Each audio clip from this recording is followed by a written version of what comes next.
नमस्कार, मैं नीलम आप सभी का स्वागत करती हूँ अपने चैनल में एन के रमाशंकर यूट्यूब चैनल में। तो आप लोग कैसे हैं? आशा नहीं पूरा विश्वास है कि आप लोग स्वस्थ मस्त व्यस्त हैं अपने अपने काम में।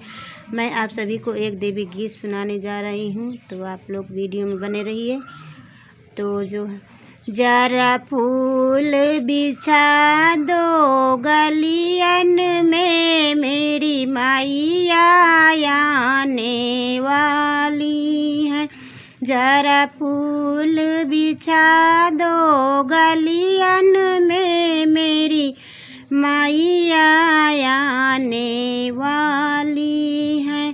कोई मांग का सिंदूरा ले आओ, कोई माथे का टीका ले आओ।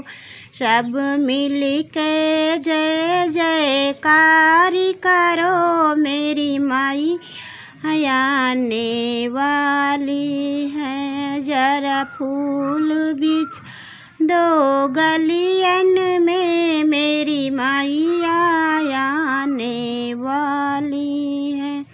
कोई कान का कुंडल ले आओ, कोई नाक की नथिया ले आओ।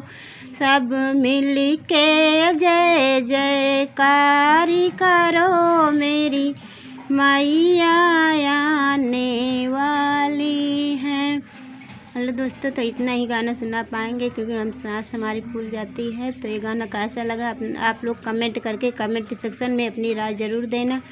और नवरात्रि इस समय चल रहा है, तो देवी गीत का भजन सब लोग गा रहे हैं। तुम्हारे भी समझ में, मैं भी सोच के एक देवी गीत सुना ही देती हूँ आप लोगों को। तो बने रहिए वीडियो में।